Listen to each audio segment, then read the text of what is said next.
Next chapter elasticity, right, next chapter elasticity, ठीक है। तो before starting elasticity base study some terms like deforming force. What do you mean by deforming force? Deforming force क्या होता है बताइए? What do you mean by deforming force? Deforming force,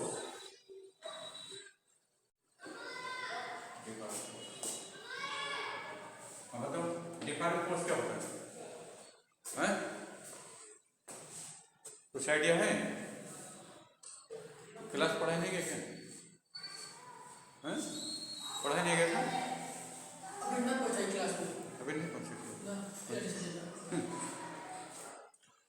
deforming force देखिए, when we apply force on a rubber string, ना, जैसे rubber string है, ठीक है, सपोज जैसे रबर स्ट्रिंग है ना, तो जब आप इस रबर स्ट्रिंग पर जो है फोर्स लगाते हैं, जैसे इस डायरेक्शन फोर्स लगाइए ना, एक एंड को एक हाथ में रखिए, दूसरे एंड को दूसरे हाथ में रखिए, इसको बाहर कर दीजिए, तो क्या होगा बताओ? जब इससे बाहर की फोर्स लगेगा तो इसकी लेंथ क्या होगी? बढ़ जाएगी, है ना, है बड़ा हो गया। हाँ, इसकी लेंथ बढ़ जाएगी, नहीं बढ़ जाएगी? जैसे वो रबर स्ट्रिंग है, इसको आप इधर को खींच रहे हैं, ठीक है, जब इधर को खींचिएगा तो इसकी लेंथ क्या होगी? बढ़ जाएगी ना। और जैसे फोर्स आप हटाइएगा तो क्या करेगा बताइए?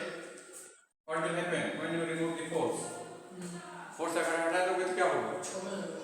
फिर अपना इनिशियल लेंथ ले लेगा, फिर अपनी इनिशियल लेंथ ले लेगा ना, ठीक है। अच्छा, इस टाइप से देखिए, जैसे कोई स्फीयर का बॉल है, रबर बॉल है, कोई स्फीयर का रबर बॉल है, ये बॉल है, ठीक है, इसको आप यूं प्रेस कर रहे हैं, यूं ऐसे प्रेस कर रहे हैं ना, ठीक है, स्क्यूज कर रहे हैं, तो जैसे इधर आप प्रेस करिएगा तो क्या होगा बताओ? इधर आप फोर्स लगाते हैं, इसको यूं दबा रहे हैं, प्रेस कर रहे हैं, तो क्या होगा? कोई रबर बॉल है, इसको आप चारों तरफ इस तरह से प्रेस किया, हाथ से लेकर प्रेस किया, तो क्या होगा? छोटा हो जाएगा, मतलब इसका साइज छोटा हो जाएगा, मतलब ठीक है, ये साइज ये हो जाएगा ना, इस तरह से, ठीक है। और जैसे फोर्स हटाएगा क्या होगा? फिर अपना इनिशियल साइज ले लेगा ना, ठीक है। तो ये फोर्स क्या कर रहे हैं बताओ? ये फोर्स जो है बॉडी के शेप साइज को बदल दे रहे हैं, बॉडी के शेप साइज को क्या कर रहे हैं? बदल दे रहे हैं ना, ठीक है। इसका छोटा लेंथ था, बड़ा लेंथ कर दिया, ये बड़ा साइज था, छोटा साइज कर दिया ना, ठीक है। यह देखिए से मोटी सी बुक है, अगर आप उसको फोर्स लगाइएगा, ठीक है, तो क्या होगा? बुक आपकी इधर प्रेस हो जाएगी ना, जो उसका क्यूबाइड शेप था पैरेललोपाइड शेप में बदल जाएगा। क्यूबाइड शेप किस में बदल जाएगा? पैरेललोपाइड शेप में बदल जाएगा ना, ठीक है। तो ये इसका क्या होगा? इसका शेप बदल गया, इसका क्या हो गया? शेप बदल गया, है ना, ठीक है। तो डिफॉर्मिंग फोर्स क्या कर रहे हैं बताओ? बॉडी का साइज बदल रहे हैं ना, ठीक है। जैसे ये शेप था मानते पहले, ये आपका कोई क्यूबिकल बॉडी है ना, ठीक है। अब इस क्यूबिकल बॉडी पर क्या करें? टेंजेंशियल फोर्स आप अप्लाई करें, क्या करें? You are applying tangential force on this surface. आप जो इस सरफेस पे जैसे टेंजेंशियल फोर्स अप्लाई करें तो क्या होगा? ये जो इसके रेक्टेंगुलर फेस है, आप क्या हो जाएंगे? पैरेललोपाइड में बदल जाएंगे, पैरेललोग्राम में बदल जाएंगे। किसमें बदल जाएंगे? इसके जो फेस है पैरेललोग्राम में बदल जाएगा, ठीक है। तो कहने लगा इसका शेप जो क्यूबाइड शेप है, अब क्या हो जाएगा? पैरेललोपाइड शेप हो जाएगा ना, ABCD E F G H ये शेप है, ये कैसा शेप है? इसके इस फेस के हमारे रेक्टेंगल, क्या है? रेक्टेंगल ना, ठीक है। लेकिन अगर हम यहाँ पर टेंजेंशियल फोर्स अप्लाई करेंगे तो क्या होगा? ये यहाँ पर आ जाएगा, ये वाला यहाँ आ जाएगा, ये शिफ्ट होकर यहाँ आ जाएगा, ये शिफ्ट होकर यहाँ आ जाएगा ना, ठीक है। तो अब नया शेप क्या हो जाएगा? जैसे यहाँ शिफ्ट हो गया, ये आपको यहाँ आ जाएगा, इस डैश पर आ जाएगा, ये G डैश पर आ जाएगा ना, और ये आपको क्या होगा? ये आपको F डैश पर आ जाएगा ना, ठीक है। ये आपका E डैश पर आ जाएगा, तो अब इन पॉइंट को मिलाते हैं, तो जैसे C से E मिला है तो C से E डैश मिलेगा, है ना, A से जी मिला है तो ए से जी डैश मिलेगा है, और ये आपका डी, तो डी से क्या मिला था एफ और डी से क्या होगा एफ डैश मिलेगा ना, ठीक है। और बी से एच मिला था तो बी से क्या मिलेगा एच डैश मिलेगा ना। तो अब नए नया शेप क्या हो जाएगा इसका, ये से हो जाएगा, ये शेप हो जाएगा ना, ये शेप आपका पैरेलल पाइप ना। ये शेप कैसा है, इसका इस फेस क्या होगा पैरेललोग्राम हो गया, except base face, base face और जो है आपका रिजेक्ट ना, तो बेस फेस आपका रेक्टेंगल रहेगा और अदर फेस क्या हो जाएंगे पैरेललोग्राम हो जाएंगे ना। तो अगर फेस आप देखिए क्यूबॉइड पैरेललोग्राम होता है तो उसे क्या कहते हैं पैरेलल पाइप कहते हैं, क्या कहते हैं पैरेलल पाइप ना। तो पहले इसका शेप क्या था, पहला शेप क्या था बिफोर अप्लाइंग फोर्स, इसका शेप था क्यूबॉइड, कैसा शेप था क्यूबॉइड ना, जैसे आपके रूम का शेप है ना। अब इसको तो आपने प्रेस कर दिया तो हर बार थोड़ी थोड़ी उधर झुक गई है, तो क्या हो गया अब ये शेप कैसा किस में बदल जाएगा पैरेलल पाइप में। हर फेस आपका पैरेललोग्राम हो गया, जब हर फेस पैरेललोग्राम हो गया तो अब इसका जो शेप होगा पैरेलल पाइप कहलाएगा, क्या कहलाएगा पैरेलल पाइप ना। तो इस टाइप से ये फोर्स क्या कर रहा है, यहाँ पर फोर्स क्या कर रहा है इसके साइज को बढ़ा दे रहा है, यहाँ पर फोर्स क्या कर रहा है बताइए, यहाँ पर फोर्स जो है क्या कर रहा है इसके साइज को छोटा कर दे रहा है, यहाँ क्या कर रहा है फोर्स जो आप अप्लाई कर रहे हैं इसके शेप को बदल दे रहा है, क्यूबॉइड शेप से पैरेलल पाइप शेप कर दिया है। तो force which changes shape and size of the body is called deforming force. इस फोर्स को हम क्या कहेंगे, जो फोर्स जो है बॉडी के शेप साइज को बदल दे रहे हैं उन फोर्स को क्या करेगा डिफॉर्मिंग फोर्स कहा जाएगा ना। डिफॉर्म माने चेंज करना, ठीक है, चेंज करने वाली फोर्स ना, ठीक है। तो डिफॉर्मिंग फोर्स क्या होता है, force which changes shape and size of the body is called deforming force. ये डेफिनेशन समझ आएगी ना, ठीक है। तो राइट दिस, लिखिए फोर्स व्हिच चेंजेस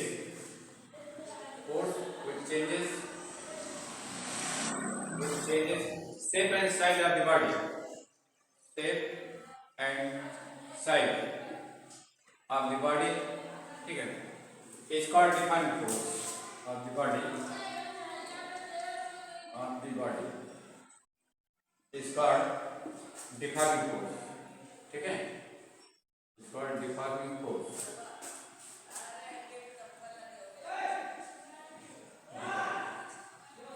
प्रेसिशन में डिफॉर्मिंग फोर्स क्या होता है, इसको लिखो जल्दी, राइट डाउन, अरे देखिए चलिए सर। तो डिफॉर्मिंग फोर्स क्या होता है बताओ, force which changes shape and size of the body is called deforming force, ठीक है।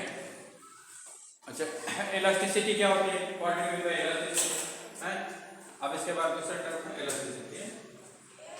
इलास्टिसिटी क्या होता है, इलास्टिसिटी इलास्टिसिटी क्या समझते हैं, इधर देखिए, what do mean by elasticity है। ये चैप्टर इलास्टिसिटी लिखा नहीं है फर्स्ट सेकंड थर्ड, ये आपके बुक ऑर्डर देखिए क्या book order 16 chapter, book order 16 chapter 16। देखिए इलास्टिसिटी क्या होता है, देखिए जैसे आप इस पर फोर्स लगा रहे हैं, पहले तक समझ लो, जैसे आप इस पर फोर्स लगा रहे हैं तो क्या हो रहा है, इसकी लेंथ बढ़ जा रही है, इसकी लेंथ क्या हो जाए बढ़ जाती है ना। और जैसे फोर्स आप हटा रहे हैं ये क्या कर रहा है बताओ, ये अपनी लेंथ फिर वापस अपने ओरिजिनल लेंथ पे ले ले रहा है, ठीक है। इस तरह से यहाँ फोर्स आप अप्लाई कर रहे हैं तो इसका वॉल्यूम क्या हो जा रहा है, इसका साइज छोटा हो जा रहा है, और जैसे आप फोर्स हटाइएगा फिर अपना इनिशियल साइज ले लेगा ना। इस टाइप से यहाँ पर आप टेंजेंशियल फोर्स अप्लाई कर रहे हैं तो इसका शेप बदल रहा है ना, जैसे आप फोर्स आप हटाइएगा तो ये फिर अपने इनिशियल शेप ले लेगा ना। तो कहने के लिए ये बॉडी क्या है बताओ, अपने होने वाले शेप में चेंज का अपोज कर रहे हैं, अपने शेप में होने वाले चेंज का क्या कर रहे हैं, शेप साइज में होने वाले चेंज का क्या कर रहे हैं, अपोज कर रहे हैं ना। क्योंकि आप फोर्स हटा दिए फिर अपना ले लिए और इनिशियल पोजीशन ले लिए, इनिशियल साइज ले लिए, इनिशियल शेप ले लिए ना। इसका मतलब ये this bodies opposes any change in its shape and size, but ये बॉडी क्या करने में तो अपने शेप साइज में होने वाले चेंज का अपोज कर रही है ना। अगर आप ना करते तो आपने इसकी लेंथ बढ़ा दिया था तो बढ़ जाता है, ठीक है। और आप फोर्स हटा दे तब भी जो शेप दिया था वो शेप रह जाता ना। ये भी प्रॉपर्टी पाई जाती है, जैसे वेट किले गीली मिट्टी है, वेट किले को अगर दबाइएगा तो क्या हो जाएगा? वेट किले को अगर दबाए क्या होगा बताओ? छोटा हो जाएगा। गीली मिट्टी को अगर जैसे एक इस टाइप से गीली मिट्टी ले ली इतना बड़ा, उसको प्रेस करिए क्या होगा? हैं? छोटा। हाँ, मैंने उसका शेप बदल जाएगा। फोर्स हटा दिए तो क्या होगा? हैं? जब फोर्स हटाएंगे तो क्या होगा? फिर से वही ले लेगा, फिर परमानेंट चेंज हो जाएगा। परमानेंट चेंज होगा, फिर से वही शेप लेगा, चेंज होगा। परमानेंट चेंज हो जाएगा, फिर से शेप नहीं लेगा ना। हाँ ठीक है। और इस टाइप से वैक्स को प्रेस करिएगा तो उसमें भी परमानेंट चेंज आ जाएगा ना। मैंने फिर फोर्स हटाने पर फिर अपनी इनिशियल पोजीशन नहीं लेगा ना। ठीक है। तो देखिए ये जो बॉडी आपने बनाया है, मैंने कुछ बॉडी ऐसी होती है जिन पर जब फोर्स लगाते हैं तो उनका शेप साइज बदल जाता है, लेकिन जैसे फोर्स हटाते हैं वो फिर अपनी इनिशियल शेप साइज ले लेते हैं। कहने मतलब ये अपने शेप साइज में होने वाले चेंज का अपोज करते हैं ना, ये अपना शेप साइज चेंज नहीं करना चाहते हैं। तो मटेरियल की ये अपोजिंग प्रॉपर्टी क्या कहलाती है? इलास्टिसिटी कहलाती है। क्या कहलाती है? इलास्टिसिटी। तो elasticity is the opposing property by which material opposes any change in its shape and size. ठीक है, ये मटेरियल की वो प्रॉपर्टी होती है जिससे कि बॉडी जो है किसी शेप साइज में होने वाले चेंज का अपोज करता है ना। ठीक, तो इस अपोजिंग प्रॉपर्टी को क्या कहते हैं? इलास्टिसिटी कहते हैं। क्या कहते हैं? इलास्टिसिटी। ठीक है। तो जिस बॉडी में ये प्रॉपर्टी ज़्यादा होगी वो ज़्यादा इलास्टिक कहलाएगा, जिसमें कम होगी वो कम इलास्टिक कहलाएगा ना। ठीक है। तो जैसे आप रबर वायर ले लीजिए और स्टील वायर ले लीजिए है, तो अगर हम सेम फोर्स रबर वायर पर लगाएं, जैसे 5 न्यूटन का फोर्स रबर वायर पर लगा रहे हैं, इसकी लेंथ ये बढ़ गई। मानते ये स्टील होता है, लोहे का तार होता, उस पर 5 न्यूटन का फोर्स लगाते तो भी इसमें इतनी लेंथ बढ़ती है? ज़्यादा बढ़ती कम बढ़ती? कम बढ़ेगा। कम बढ़ने का मतलब steel opposite more any change in its shape and size ना, मैंने अपनी लेंथ को नहीं बढ़ने दे रहा है। ठीक है, कम बढ़ने दे रहा है। आप उसको फोर्स कर रहे हैं बढ़ने के लिए, लेकिन वो बढ़ने नहीं दे रहा ना। ठीक है, मैंने कम बढ़ने दे रहा है। जिसका मतलब स्टील वायर जो है ज़्यादा फोर्स कर रहा है अपने शेप साइज में होने वाले चेंज का है, इसलिए स्टील क्या कहलेगा? स्टील ज़्यादा इलास्टिक कहलेगा। स्टील क्या कहलेगा? ज़्यादा इलास्टिक ना। तो जो बॉडी जितना ज़्यादा फोर्स करेगी अपने सेम साइड में होने वाले चेंज का, वो उतना ज़्यादा इलास्टिक होगा। जो कम चेंज अपोज करेगा वो कम इलास्टिक होगा। तो steel is more elastic than rubber. Steel क्या होगा बताओ? रबर से ज़्यादा इलास्टिक ना, क्योंकि वो स्टील ज़्यादा फोर्स कर रहा है अपने चेंज होने वाले चेंज इन सेम साइज का, रबर कम कर रहा है। ठीक है। और जो बॉडी बिल्कुल नहीं अपोज करेगी आप उनको चेंज करके चेंज हो गए परमानेंटली, वो जो है उनकी इलास्टिसिटी क्या करेगी? जीरो करेगी। उनकी इलास्टिसिटी क्या करेगी? जीरो। तो ऐसी बॉडी क्या कहलाती है? प्लास्टिक बॉडी कहलाती है। ऐसी बॉडी क्या कहलाती है? प्लास्टिक है, जो अपने होने वाले चेंज इन शेप साइज का कोई अपोज नहीं करती है, वो क्या कहलाती है? प्लास्टिक बॉडी कहलाती है। ठीक है। तो जैसे बेड्स वायर है आपका, ठीक है, और बेड्स वैक्स है ना, ये सब जो है अगर आप फोर्स लगा दिए तो इनमें चेंज हो जाएगा, लेकिन फिर जो चेंज हो गया वही परमानेंट चेंज वो गेन कर लेती है, वही परमानेंट शेप गेन कर लेती है। ठीक, आप फोर्स हटा दीजिएगा तो कोई फर्क नहीं पड़ेगा। जैसे आपने शेप दे दिया है, आप अप्लाइंग डिफाइंग फोर्स वही शेप में देंगे। ठीक है। तो वो ये जो आपने मैंने बेड्स वायर और जो है वेट क्ले और वैक्स, ये सब ऐसे मटेरियल है जिन पर भी फोर्स लगाने पर इनमें परमानेंट चेंज हो जाता है। फोर्स हटाने पर कोई फिर अपने ओरिजिनल शेप साइज नहीं देगा ना। ये क्या कहलाएगी? प्लास्टिक बॉडी कहलाएगी। क्या कहलाएगी? प्लास्टिक बॉडी है। ठीक है। और जो बॉडी फोर्स डिफॉर्मिंग फोर्स हटाने पर अपनी इनिशियल शेप साइज ले लेती है, वो क्या कहलाएगी? इलास्टिक बॉडी कहलाती है। ठीक है। और ये प्रॉपर्टी क्या कहलाती है? प्लास्टिसिटी कहलाती है। क्या कहलाती है? प्लास्टिसिटी। ठीक है। तो दो टर्म है, एक इलास्टिसिटी, एक प्लास्टिसिटी ना। तो इलास्टिसिटी क्या होती है? Opposing property of body by virtue of which body opposes any change in its shape and size, ठीक है। और प्लास्टिसिटी क्या होता है? प्लास्टिसिटी जो है, if body gain permanent change in its shape and size on applying deforming force, ठीक है, and does not regain its original shape and does not try to regain its original shape and size, is known as plastic body, and this property of material is known as plasticity. ये क्या करेगी? Plasticity करेगी, ठीक है। तो चलिए दो term लिख लीजिए आप। प्लास्टिसिटी लिखिए, the opposing property, the opposing property, the opposing property. इसे कॉपी करके चलिए, इसको बने फिगर कॉपी कर दीजिए।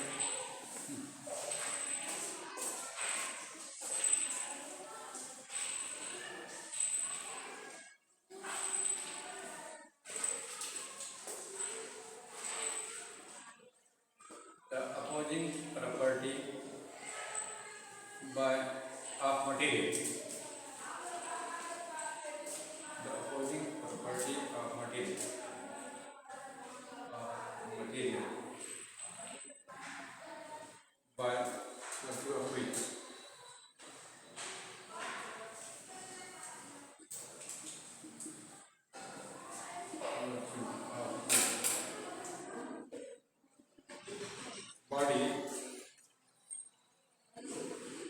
body opposes any change in shape and size, any change in its shape and size, in its opposing property of material of the body, material of the body, by virtue of which body opposes any change in its shape and size, in its shape and size. On applying deforming force, on applying deforming force, ठीक। Plasticity क्या होता है बताइए? On applying deforming force, body get its permanent deformation, है।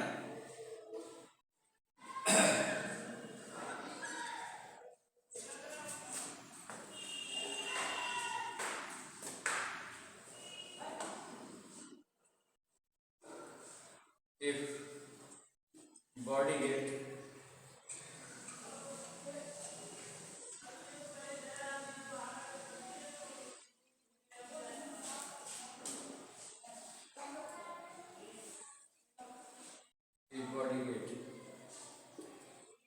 permanent deformation,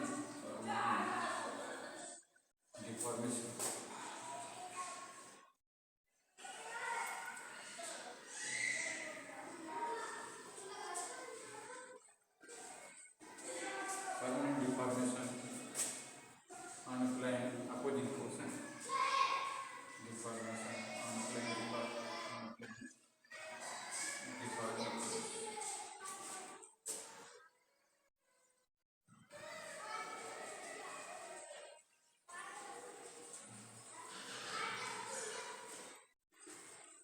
deforming force is called plastic body, is called plastic body,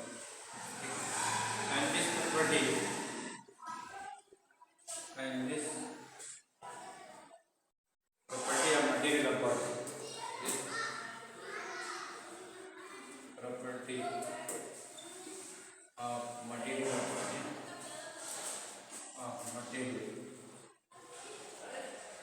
of body,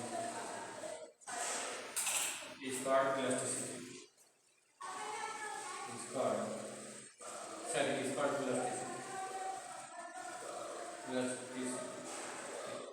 plasticity का example बताइए। Wait clay,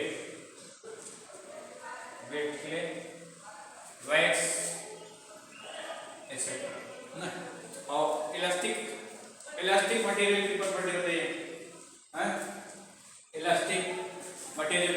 जैसे elastic material आपके जो है, जैसे आपका रबर है ना, रबर है, स्टील है, ठीक है। हाँ, जैसे जो है कोई चीज ना तो परफेक्टली इलास्टिक है ना, और ना परफेक्टली इलास्टिक। और property material lie between elasticity and plasticity है। इलास्टिक और प्लास्टिक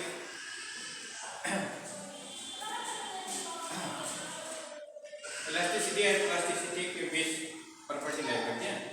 लेकिन near about perpendicular elastic material जो है क्वार्ट को ले सकते हैं। किसको ले सकते हैं? क्वार्ट इज अप्रोक्सीमेटली प्लास्टिक, ठीक है, परपेंडिकुलर प्लास्टिक है, ठीक है। चलिए कर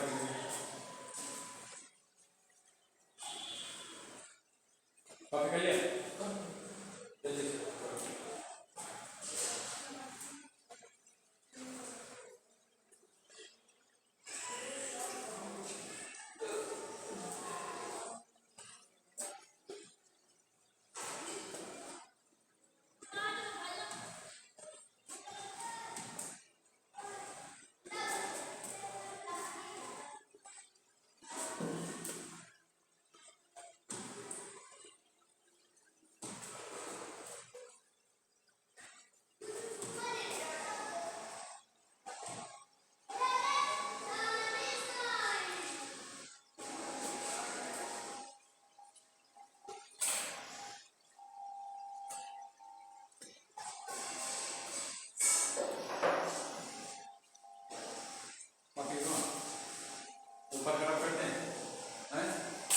चलिए explanation of elasticity.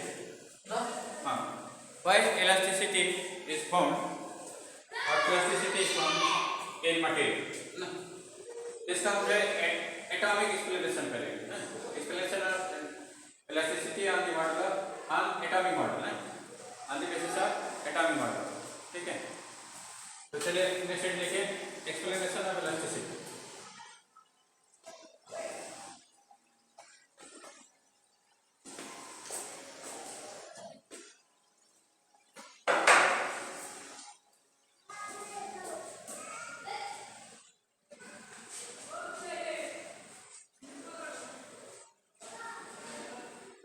Explanation of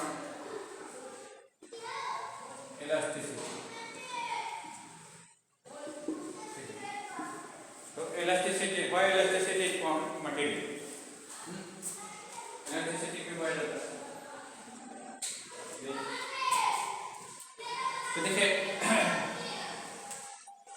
इसके लिए डायग्राम बना लीजिए फिर इसको रख करते हैं।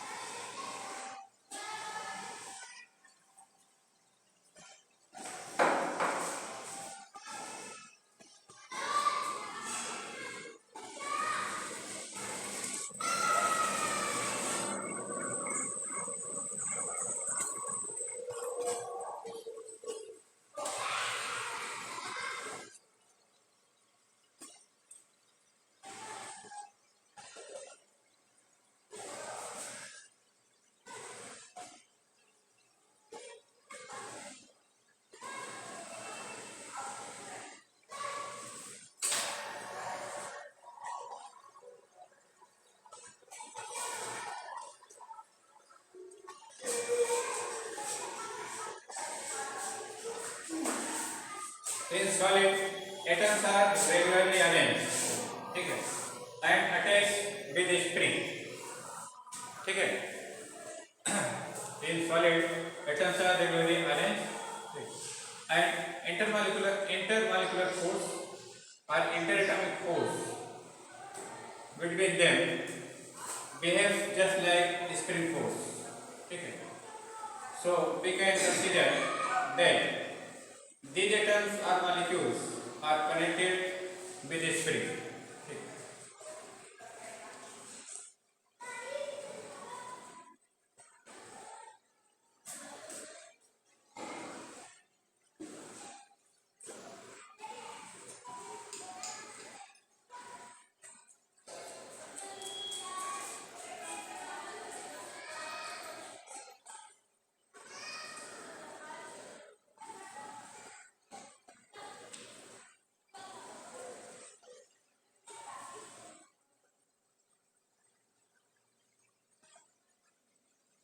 है ना, ठीक है। तो solid atoms are regularly arranged, there is a regular pattern arrangement in the solid ना, ठीक है। और तो there is force between two atoms, so this force is are two molecules, this force is known as intermolecular force or interatomic force, ठीक है। तो behavior of this force is just like spring force, ठीक है। इनका behavior क्या होता है, just like spring force। spring force क्या होता है, मतलब जब आप किसी स्प्रिंग को स्ट्रेच करते हैं तो क्या होता है, जब स्प्रिंग को खींचते हैं तो क्या होता है, उसकी लंबाई बढ़ जाती है, देयर इज एक्सटेंशन ना। और जब कंप्रेस करते हैं तो क्या होता है, छोटा हो जाता है, ठीक है। तो ये बेमेल इनके मॉलिक्यूल होता है। लेकिन जब आप स्प्रिंग को खींचते हैं बाहर की ओर ना, तो स्प्रिंग आपको क्या करती है, अंदर क्यों खींचती है, आपको क्या करती है, स्प्रिंग जब बाहर खींचते हैं तो आपको स्प्रिंग क्या करती है, अंदर खींचती है ना, ठीक है। और जब स्प्रिंग को प्रेस करते हैं तो स्प्रिंग आपको क्या करता है, पीछे को फोर्स करता है, बाहर की ओर फोर्स करता है ना, ठीक है। तो वह बिहेवियर यहाँ होता है, ठीक है। जब आप जो है मटेरियल को खींचते हैं, जैसे रबर वायर है, इसको बाहर की खींच रहे हैं, जब बाहर की ओर खींच रहे हैं तो इन एटम के बीच की डिस्टेंस क्या हो जाएगी, बढ़ जाएगी, इनकी लेंथ बढ़ने मतलब एटम के बीच की डिस्टेंस बढ़ जाएगी ना। जब एटम के बीच की डिस्टेंस बढ़ जाएगी तो दो सक्सेसिव एटम्स हैं या मॉलिक्यूल है, उनमें चार्ज डिस्ट्रीब्यूशन होगा, इस टाइप से चार्ज डिस्ट्रीब्यूशन होगा कि अट्रैक्टिव फोर्स लगने लगेगा। कैसा फोर्स लगने लगेगा, अट्रैक्टिव फोर्स लगने लगेगा ना। जब इनकी लेंथ बढ़ेगी तो इनके बीच चार्ज डिस्ट्रीब्यूशन इस टाइप से हो जाता है कि ये एक दूसरे को अट्रैक्ट करने लगते हैं, ठीक है। तो अच्छा, तो जब अट्रैक्ट करेंगे, ठीक है, तो जो है जैसे आप डिफॉर्मिंग फोर्स हटाइएगा तो ये अट्रैक्टिव फोर्स क्या करेगा, फिर इसको अपने ओरिजिनल पोजीशन पर सेट कर देगा एटम को ना, एटम को फिर अपने ओरिजिनल पोजीशन में सेट कर देगा, ठीक है। अच्छा, जब आप कंप्रेस करिएगा तो इनके बीच की डिस्टेंस कम हो जाएगी, कंप्रेस करके क्या होगा, इनके बीच की डिस्टेंस कम हो जाएगी। जब इनके बीच की डिस्टेंस कम हो जाएगी तो चार्ज डिस्ट्रीब्यूशन इस टाइप से होगा कि एक दूसरे की रिपेल करेंगे, एक दूसरे क्या करेंगे, रिपेल करेंगे, माने लाइक चार्ज एक दूसरे क्लोज आ जाते हैं, अनलाइक में दूर हो जाते हैं ना, ठीक है। तो लाइक चार्ज एक दूसरे के पास आ जाएगा, जैसे न्यूक्लियस पॉजिटिव न्यूक्लियस क्या होगा, पॉजिटिव पास आ जाएगा, इलेक्ट्रॉन दूर हो जाएंगे, ठीक है। तो जब न्यूक्लियस पास आ जाएगा तो रिपल्सन लगने लगेगा, क्या होगा, रिपल्सन ना। तो अब जैसे आप इसको कंप्रेसिव फोर्स हटाइएगा, ये रिपल्सिव फोर्स क्या करेगा, फिर एटम को अपने इनिशियल पोजीशन पर ले जाकर के सेट कर देगा ना, ठीक है। ये प्रॉपर्टी क्या कर रही है, इलास्टिसिटी कर रही है ना, ये प्रॉपर्टी क्या कर रही है, इलास्टिसिटी कर रही है, ठीक है, ये चीज है। तो जब आप इसको बाहर को खींचेगा तो दो एटम के बीच या दो मॉलिक्यूल के बीच की डिस्टेंस बढ़ेगी। जब दो एटम या दो मॉलिक्यूल के बीच डिस्टेंस बढ़ेगी तो चार्ज डिस्ट्रीब्यूशन स्ट्रेस होगा, कि जो है इन दोनों एटम के बीच क्या होगा, अट्रैक्टिव फोर्स लगने लगेगा, मतलब चार्ज डिस्ट्रीब्यूशन स्ट्रेस होगा कि एक का पॉजिटिव एक का नेगेटिव एक दूसरे को क्लोज आ जाएंगे, तो रिजल्ट क्या होगा, अट्रैक्टिव फोर्स लगने लगेगा ना। जब अट्रैक्टिव फोर्स लगने लगेगा तो ये क्या करेगा, एटम को दूर जाने का अपोज कर देगा, एटम को दूर जाने क्या करेगा, अपोज करेगा, अपनी लंबाई नहीं बढ़ने देगा ना, ठीक है। लेकिन आप इस फोर्स से भी ज़्यादा फोर्स लगाएंगे तो इसकी लंबाई बढ़ जाएगी, लेकिन जैसे आप हटेगा तो ये क्या करेगा, ये जो है फिर इसको अपनी इनिशियल पोजीशन पर ला देगा ना, ठीक है। और जब आप कंप्रेस करिएगा तो फिर क्या होगा कि इनके जो नेगेटिव चार्ज हैं वो दूर हो जाएंगे दूसरे क्या, और पॉजिटिव चार्ज पास में आ जाएंगे, माने न्यूक्लियस पास में आ जाएगा ना, तो रिजल्ट क्या होगा, रिपल्सिव फोर्स लगने लगेगा ना। और ये रिपल्सिव फोर्स क्या करेगा, इसको अंदर की ओर खींचने देगा, माने कंप्रेस नहीं होने देगा ना, ठीक है, माने अपने कंप्रेशन का अपोज करेगा, ठीक है। तो ये बिहेवियर ऑफ इंटरएटॉमिक फोर्स और molecular force is just like spring force, so we can assume that atoms or molecules in solids are attached with a spring ना, ठीक है। जब हम इनको खींचते हैं स्प्रिंग की लेंथ बढ़ जाती है, ठीक है। और जैसे छोड़ते हैं स्प्रिंग क्या करता है, अपनी इनिशियल लेंथ लेगी ना, जिससे एटम क्या होता है अपने फिर इनिशियल पोजीशन में जाता है, इसलिए बॉडी फिर अपनी ओरिजिनल शेप साइज ले लेती है। जब आप कंप्रेस कर देते हैं स्प्रिंग कंप्रेस हो जाती है, ठीक है, और स्प्रिंग कंप्रेस हो जाती है, जैसे आप फोर्स हटाते हैं कंप्रेसिव फोर्स, फिर स्प्रिंग अपनी इनिशियल लेंथ ले लेती है ना, ठीक है, जिससे एटम अपने फिर इनिशियल पोजीशन में आ जाते हैं। मतलब ये अपने कंप्रेशन और एक्सटेंशन में क्या कर रहा है, अपोज कर रहा है, अपने ओरिजिनल शेप साइज में चेंज का अपोज कर रहा है, ये प्रॉपर्टी क्या कहलाती है? इलास्टिसिटी कहलाती है। क्या कहलाती है? इलास्टिसिटी। ठीक है, तो this is the explanation of atomic explanation of elasticity. ठीक है, explanation of elasticity on the basis of atomic model, on the basis of atomic model.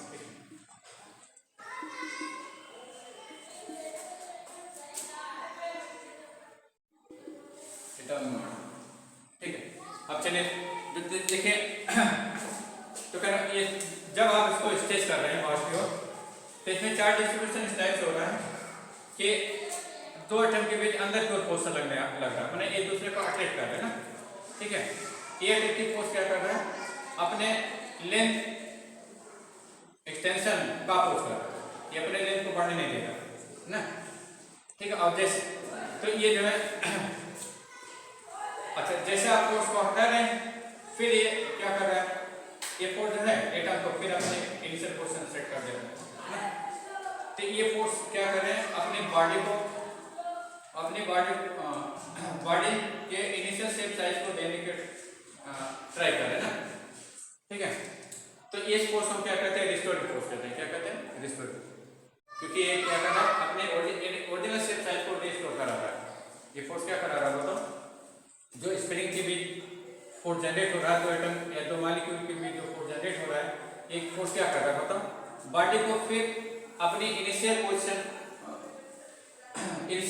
में लाने की कोशिश ट्राई कर रहा है ना। माने this try to restore body to get its initial position ना। तो ये फोर्स क्या करेगा? रिस्टोरिंग फोर्स करेगा। क्या करेगा? रिस्टोरिंग फोर्स है। ठीक है, तो रिस्टोरिंग फोर्स क्या होता है? Force will try to gain original shape and size of the body. ये दोनों है रिस्टोरिंग फोर्स। ठीक है, तो चलिए नेक्स्ट स्टडी लिख लीजिए, रिस्टोरिंग फोर्स। नेक्स्ट स्टडी लिखिए, रिस्टोरिंग फोर्स।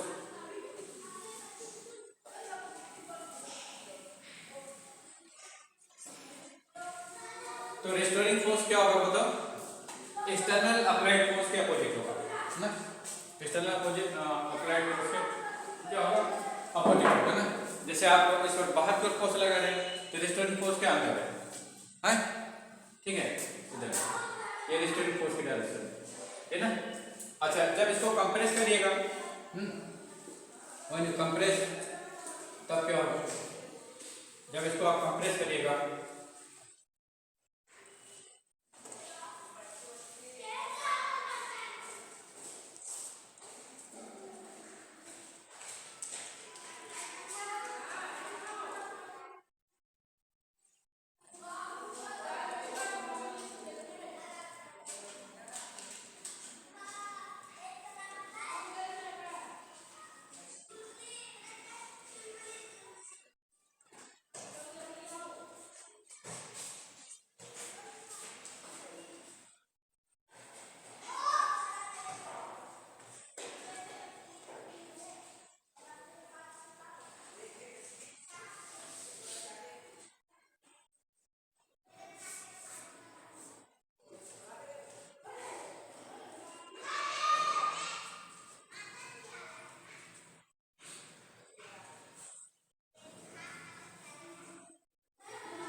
जैसे इसमें फोर्स इधर लगाएगा, एक्सटर्नल फोर्स डायरेक्शन ये है, तब रिस्टोरिंग फोर्स क्या होगा? बाहर होगा। Restoring force charge distribution stress होगा कि रिस्टोरिंग फोर्स की डायरेक्शन किधर होगी? बाहर, है ना, इस टाइप से है। ठीक है, और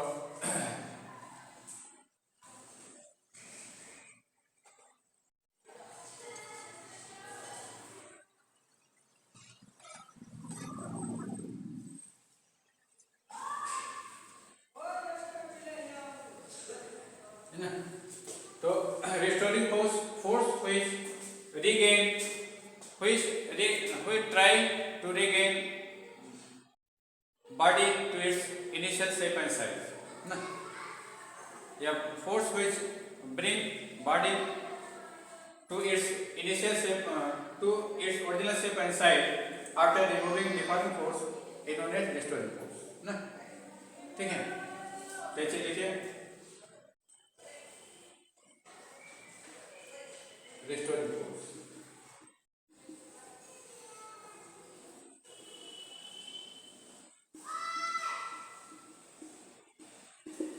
Force which bring body to its initial shape and size, to its initial shape and size, initial shape and size after removing deforming force, after removing deforming force।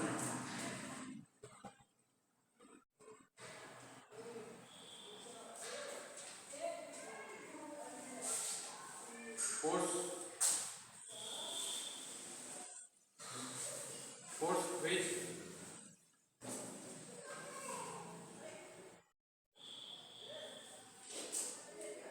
which bring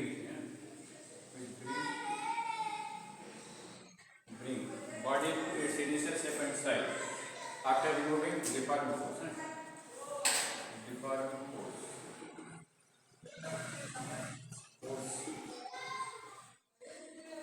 or try to do it, or try to do it,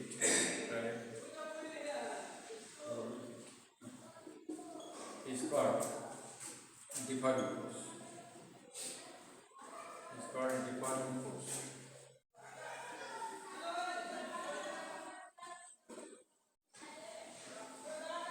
ठीक है, तो ये आपका जो है material के अंदर create होगा, क्या होगा, मटेरियल के अंदर क्रिएट होगा ना, ठीक है। तो इसको हम क्या लिख देते हैं, इंटरनल फोर्स, व्हिच ब्रिंग, यहाँ इंटरनल, एक वर्ड और लिख लीजिए, इंटरनल ना, internal force, internal force which bring body to its initial shape and size after removing deforming force or try to do it is called deforming force, ठीक है। अब उसके बाद चलिए लिखिए नेक्स्ट, इसको मीटर रफ कर दें, फिगर बन गया, चलिए next.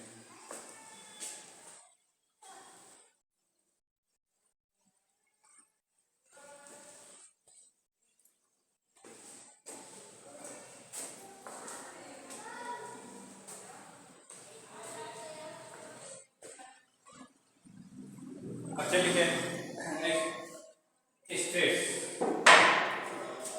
Stress, what is stress,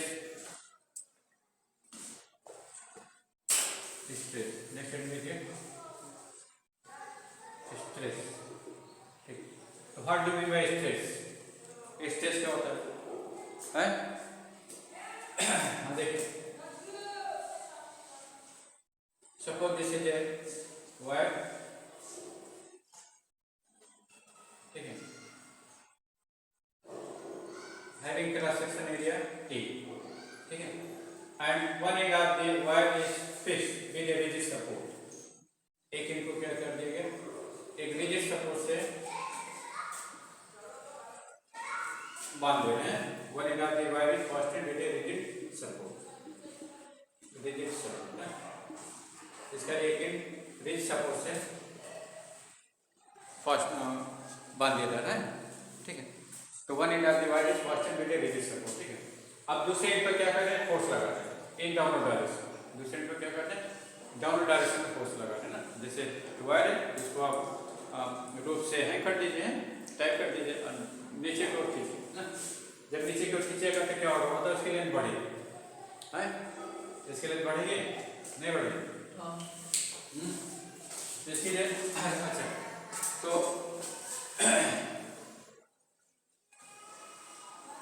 atomic model of elasticity according, इसमें जो एटम्स हैं they are attach with spring ना, एटम किससे अटैच है, मतलब स्प्रिंग से अटैच है ना, स्प्रिंग मॉडल किसका दिखाते हैं,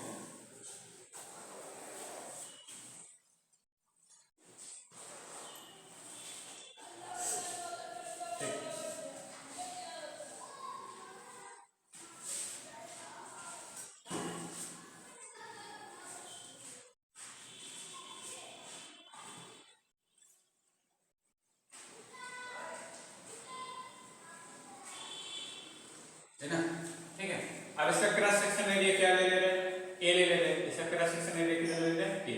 ये जो cross section area, cross section area इसको ए ले लेते हैं, हाँ। और लेंथ कितना ले रहे हैं, लेंथ जो है एल ले लेते हैं। अब इसे क्या करते हैं, इसे जो है अब लोअर एंड पर हम क्या करते हैं, फोर्स लगाते हैं। लोअर एंड पर क्या करते हैं, फोर्स लगा लें, हाँ। जब लोअर एंड पर फोर्स लगाएंगे तो क्या होगा, इसी वायर पर क्या करें, लोअर एंड पर फोर्स लगा लें। तो when you apply force on lower end then its length increases, इसकी लेंथ हो जाएगी बढ़ जाएगी, है ना। अब ये हो जाएगा, यहाँ पर आपने फोर्स अप्लाई किया, ठीक है, तो इसकी लेंथ बढ़ जाएगी। कितना हो जाएगा, एल प्लस स्मॉल एल है, ये हो जाएगा, ठीक है। तो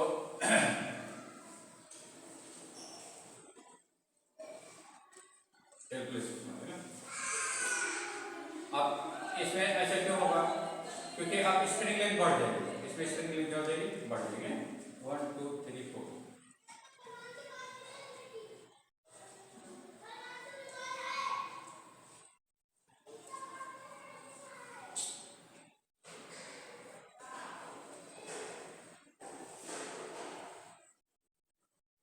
जब स्प्रिंग लेंथ बढ़ जाएगी तो फोर्स किधर होगा बताओ, हैं?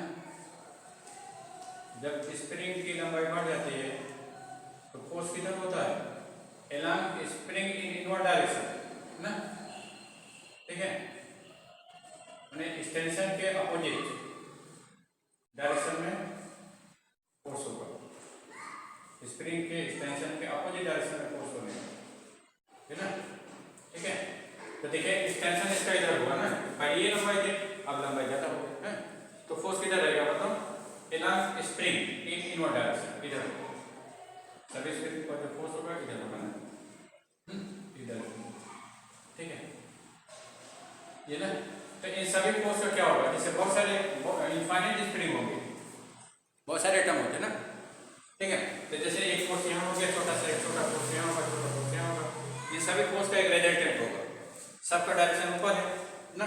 आप एक्सटर्नल फोर्स अंदर लगाएं, है, और जो स्प्रिंग फोर्स बन रहा है ऊपर बन रहा है, एक स्मॉल फोर्स जो बन रहा है हर स्प्रिंग पर ऊपर बन रहा है, ये बेस ना, ठीक है, ये बेस है। इन सभी फोर्स का रिजल्टेंट, जब सब फोर्स एक ही डायरेक्शन तो सब जुड़ जाएंगे ना, तो जुड़ करके अच्छा ये फोर्स क्या है बताओ, perpendicular normal to the surface, जो सरफेस हमने कंसीडर किया है इसके नाम ना, इस सरफेस हमने कंसीडर किया इसके नाम, इन सभी का एक रिजल्टेंट होगा, और रिजल्टेंट की डायरेक्शन क्या होगी, ये भी अंदर की ओर होगी, इनवर्ड डायरेक्शन में ना। तो रिजल्टेंट मानते इस पॉइंट पर एक्ट करता है, रिजल्टेंट क्या है, नेट रिजल्टेंट मानते इस पॉइंट पर एक्ट करता है, ठीक है। चलिए इधर से होगा, तो इस टाइप से इस पर जो है एक internal force which is equal to external force, एक इंटरनल फोर्स लगेगा normally on the surface which is equal to external force, या एक्सटर्नल फोर्स है ना, एक्सटर्नल फोर्स। इंटरनल फोर्स भी जो है आपका सेम मैग्नीट्यूड रखेगा बट अपोजिट डायरेक्शन, ये आपका इंटरनल नॉर्मल इंटरनल फोर्स ना, ये भी नॉर्मल एक्सटर्नल फोर्स है, नॉर्मल इंटरनल फोर्स हो जाएगा इंटरनल फोर्स। या ये फोर्स, इसी फोर्स को हम क्या करें, रिस्टोरिंग फोर्स करें, क्या करें, रिस्टोरिंग फोर्स ना, ये फोर्स हमारा क्या कहलाता है, रिस्टोरिंग फोर्स कहलाता है, ठीक है। तो ये आपका रिस्टोरिंग फोर्स हो गया, चलिए इसको रिस्टोरिंग फोर्स लिख लेते हैं, क्योंकि यही फोर्स क्या करेगा, रबर को इस वायर को फिर ये लेंथ दे देगा, जैसे फोर्स हटाइएगा ये फोर्स क्या करेगा, इसको फिर इसी पोजीशन में ला देगा ना, ठीक है। तो ये जो फोर्स लग रहा है कितने एरिया पे लग रहा है बताओ, ये फोर्स ए एरिया पे लग रहा है, जो इंटरनल फोर्स जनरेट हो रहा है कितने एरिया पे जनरेट हो रहा है बताओ, ए एरिया पर, कितने एरिया पे जनरेट हो रहा है, ए एरिया पे ना, ठीक है। तो ए एरिया पर जो नॉर्मल इंटरनल फोर्स लग रहा है या नॉर्मल ऐसे रिस्टोरिंग फोर्स लग रहा है वो किसके बराबर है, एफ के बराबर है ना। तो यूनिट एरिया पर जो फोर्स लगेगा है वो क्या कहलाएगा, स्ट्रेस कहलाएगा, क्या कहलाएगा, स्ट्रेस है, ठीक है। तो ये फोर्स में लगने वाला फोर्स, ये एरिया पे लगने वाला फोर्स आपका यहाँ है, हाँ, कुछ is equal to external force ना, और यूनिट एरिया पे लगने वाला फोर्स क्या हो जाएगा, ये बाई हो जाएगा, हाँ, ठीक है। तो ये एरिया पर लगने वाला फोर्स आप कितना कह रहे हैं? F है, रिस्टोरिंग फोर्स जो लग रहा है F लग रहा है। तो यूनिट एरिया पर जो फोर्स जनरेट होगा वो क्या कहलाएगा? स्ट्रेस। उसको क्या कहते हैं हम? स्ट्रेस। ये पर्टिकुलर नाम देते हैं स्ट्रेस है, ठीक है। तो ये लिख लीजिए, normal internal force acting over unit area on surface, या restoring force acting over unit area on a surface is called stress। क्या कहलाएगा? स्ट्रेस कहलाएगा। तो ये लिख लीजिए, restoring force acting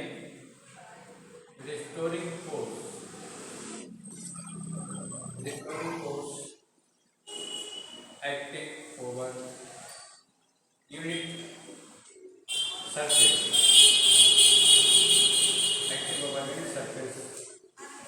is called stress ना, is called stress, ठीक है। ये आपको स्ट्रेस बोलते हैं।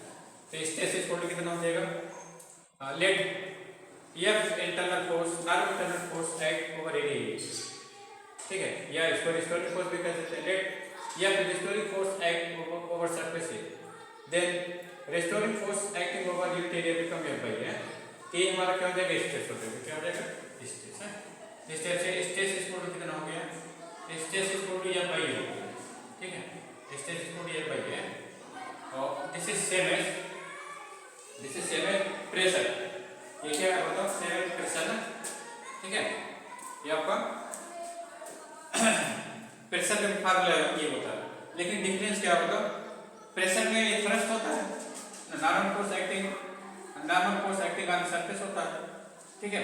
लेकिन ये जो फोर्स है आपका इंटरनल फोर्स है, नॉर्मल इंटरनल फोर्स है, ठीक है, जो कि बॉडी के अंदर, जो कि मटेरियल के अंदर लगता है, which is generated between the atoms, among the atoms है, due to charge distribution, है ना, ठीक है। और चलिए, तो स्ट्रेस के वर्ड में चल देते हैं, स्ट्रेस को चल रहे हैं। तो स्ट्रेस इसको आप देख सकते हैं, रिस्टोरिंग फोर्स अपॉन एरिया ना, normal restoring force upon area. Stress equal to, अच्छा स्ट्रेस को हम किससे दिखाते हैं? इसको हम एप्सिलॉन किससे दिखाते हैं? सिग्मा से दिखाते हैं। किससे दिखाते हैं? सिग्मा, ठीक है। तो ये क्या होगा? नॉर्मल इंटरनल फोर्स या रिस्टोरिंग फोर्स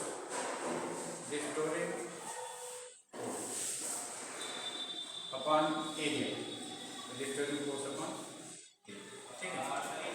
तो sigma equal to M by, sigma equal to M by है, ठीक है। स्ट्रेस को जनरली हम सिग्मा से ये लिख सकते हैं, ठीक है। अब उसके बाद नेक्स्ट है unit and dimension of stress है। तो कॉपी कर लिया? कॉपी कर लिया? ले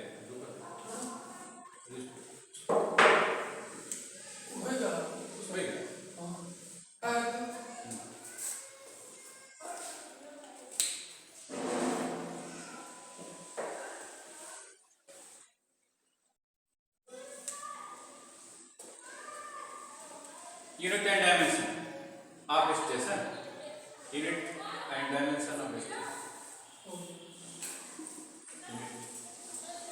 एंड डायमेंशन ऑफ स्ट्रेस, ठीक है। तो देखिए स्ट्रेस इक्वल टू आपने क्या लिखा?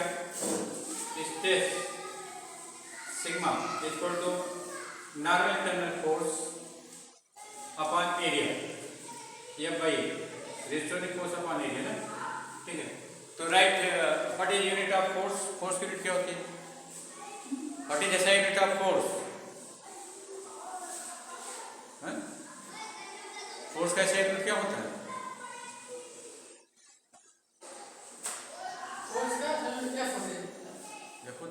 ये तो सिंबल है। ऐसा यूनिट ऑफ फोर्स, फोर्स किस में मेजर करते हैं? स्पीड में। ये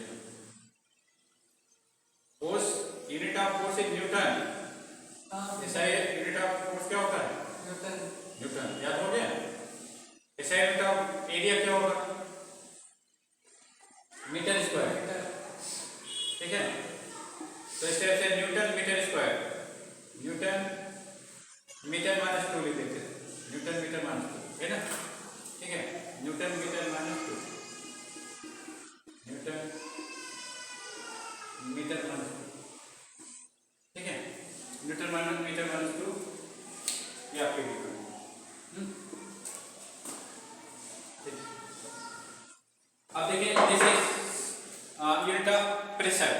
ये क्या है? यूनिट ऑफ प्रेशर ना। प्रेशर की भी ये यूनिट होती है, क्योंकि प्रेशर का फार्मूला भी ये होता है ना, खाली फोर्स का नेचर अलग है ना। उसमें आपका थ्रस्ट होता है, नॉर्मल फोर्स अप्लाइड है, सरफेस होता है, किसी सरफेस पे नॉर्मल फोर्स अप्लाई करते हुए ले जाता है। इसमें internal force generated among the atoms होता है ना, ठीक है, नॉर्मल टू द सरफेस। अच्छा तो इसको हम क्या कहते हैं? पास करके कहते हैं। इसे क्या कहते हैं? पास कर ना। तो 10 एसआई यूनिट ऑफ स्टेज क्या होगा? पास कर। एसआई यूनिट ऑफ स्टेज क्या होगा? SI unit of stage, stage का एसआई यूनिट क्या होगा? पास कर, है ना, ठीक है। और चलिए सीजीएस यूनिट बताइए। सीजीएस यूनिट, सीजीएस यूनिट क्या होगा बताओ? सीजीएस यूनिट, सीजीएस यूनिट क्या होगी? तो right, CGS unit of force and CGS unit of area. तो सीजीएस यूनिट ऑफ फोर्स क्या है मतलब? फोर्स की सीजीएस यूनिट डाइन होता है। क्या होता है? डाइन ना। एरिया की सीजीएस यूनिट क्या होता है? Centimetre square. तो क्या हो जाएगा? डाइन सेंटीमीटर माइनस 2, है ना, डाइन सेंटीमीटर माइनस 2। अब चलिए इसका डायमेंशन फार्मूला लिखते हैं। Right, dimension formula. तो चलिए डायमेंशन फार्मूला लिखते क्या होगा?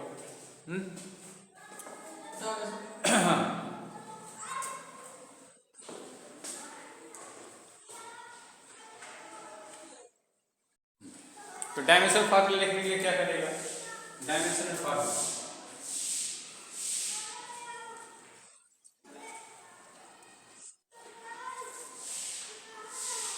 डायमेंशनल फार्मूला, ठीक है।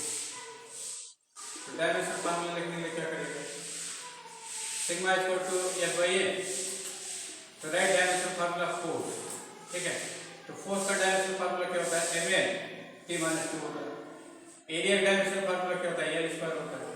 इसको सिंप्लीफाई कर लीजिए, एम एल और माइनस 2 हो जाएगा, टी माइनस 2 हो जाएगा। तो क्या हो जाएगा? M L minus 1 T minus 2। तो this is the dimensional formula, ठीक है। तो same as pressure, it has same dimension and unit as pressure ना, ठीक है। चलिए राइट,